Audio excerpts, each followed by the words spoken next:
Municipal ఎన్నికల నేపథ్యంలో Karimnagar corporation పరిధిలో ఎన్నికలకు సంబంధించినటువంటి విధి విధానాలు ఏ విధంగా ఉంటాయి, మోడల్ కోడ్ ఆఫ్ కాండక్ట్ని ఎట్లా అమలు చేస్తున్నారు, లా అండ్ ఆర్డర్ సిచ్యువేషన్ ఏంటి అనేది మనం తెలుసుకుందాం.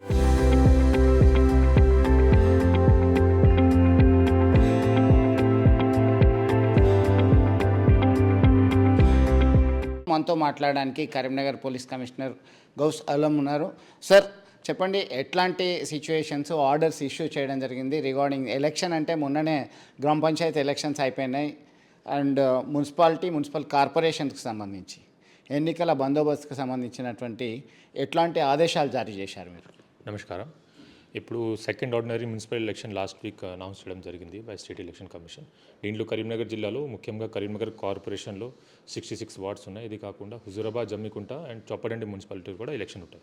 సింగిల్ ఫేజ్లో ఎలక్షన్ ఉంటాయి on 11th of February. So ఇప్పుడు మోడల్ కోడ్ ఆఫ్ కండక్ట్ అమల్లో ఉంది.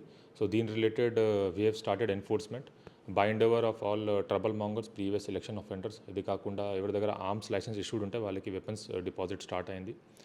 దెన్ స్టాటిక్ సర్వేలెన్స్ టీమ్ 4 ప్లేసెస్లో అండ్ 4 ఫ్లయింగ్ స్క్వాడ్ టీమ్స్ కూడా తిరుగుతుంది for model code of conduct enforcement. Then ఇప్పుడు నామినేషన్ కూడా అయిపోయింది. ఈరోజు లాస్ట్ డేట్ ఉంది ఫర్ విత్డ్రాల్. క్యాంపెయినింగ్ కూడా యాక్టివ్గా స్టార్ట్ అయింది. సో ఆల్ ఇంపార్టెంట్ ప్లేసెస్లో పోలీస్ బందోబస్త్ డిప్లాయ్మెంట్ జరుగుతుంది. ముఖ్యంగా కరీంనగర్ కార్పొరేషన్లో కొన్ని క్లస్టర్స్లో డివైడ్ చేశాము. ఈ క్లస్టర్స్లో మల్టిపల్ పెట్రోలింగ్ పార్టీస్ తిరుగుతుంది అండ్ ఎక్కడైనా ఏమైనా లా అండ్ ఆర్డర్ ప్రాబ్లమ్ జరిగితే they will handle it immediately. ఇది కాకుండా model code of conduct rules related చాలామందికి అవగాహన లేదు కాబట్టి సేమ్ టీమ్స్ కాలనీస్లో పోయి, వార్డులో ఉన్న కాలనీస్లో పోయి అక్కడ అవేర్నెస్ కూడా చేస్తున్నారు model code of conduct rules గురించి, ఎలక్షన్ రోజు జరిగిన రూల్స్ గురించి, 100 meter 200 meter line enforcement, articles allowed ఉంది పోలింగ్ స్టేషన్ లోపల అన్ని అవేర్నెస్ కూడా జరుగుతుంది. ఇది కాకుండా ఎలక్షన్ రోజు బందోబస్తు కోసం డ్రాఫ్ట్ సెక్యూరిటీ ప్లాన్ కూడా రెడీ అయింది and we are 100% confident of conducting it in a peaceful manner. Thank you. అంటే ఏదైనా సమస్యాత్మకమైనటువంటి పోలింగ్ బూత్లకు సంబంధించిన కానీ ఇతరత్ర ప్రాంతాలను మీరు రికగ్నైజ్ చేశారా? దీంట్లో సెన్సిటివ్ ఏరియాస్లో mainly critical polling station identify చేయడం జరిగింది. టోటల్ 66 వార్డ్స్లో ఉన్న 300+ పోలింగ్ స్టేషన్ లొకేషన్స్లో 25%, దాదాపు 25 to 30% locations have been categorize as critical. దీంట్లో పోలీస్ బందోబస్తు కూడా ఎక్కువ ఉంటాయి. దీంతోపాటు అడిషనల్గా వెబ్ కాస్టింగ్ और CCTV ఫెసిలిటీస్ కూడా ఉంటాయి ప్రతి పోలింగ్ స్టేషన్ రూమ్లో.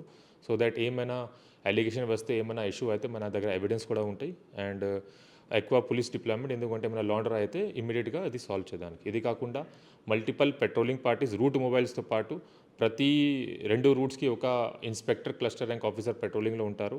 ప్రతి 4 ఇన్స్పెక్టర్ ఒక ICP ర్యాంక్ ఆఫీసర్ పెట్రోలింగ్ ఉంటారు. టోటల్ 66 వార్డ్స్లో 64 అరౌండ్ పెట్రోలింగ్ పార్టీస్ మేము ప్లాన్ చేశాము. So which will be very handy in handling any kind of law and order situation. Thank you. So మొత్తం మీద కరీంనగర్ కార్పొరేషన్లో 66 డివిజన్లు, హుజూరాబాద్, జమ్మికుంట, అలాగే చొప్పదండి మున్సిపాలిటీలకు సంబంధించిన ఎన్నికల ప్రక్రియకు సంబంధించి విధి విధానాలు ఇప్పటికే జారీ చేయడం జరిగింది. ఎలాంటి సమస్య లేకుండా అన్నీ పీస్ఫుల్ మేనర్గా నిర్వహించడానికి ఏర్పాట్లు చేశాము, ఎన్నికలు నిర్వహించడానికి సిద్ధంగా ఉన్నామనేటువంటి విషయాన్ని వెల్లడిస్తున్నారు. వీడియో జర్నలిస్ట్ సుమంత్తో కలిసి చంద్రశేఖర్, RTV కరీంనగర్.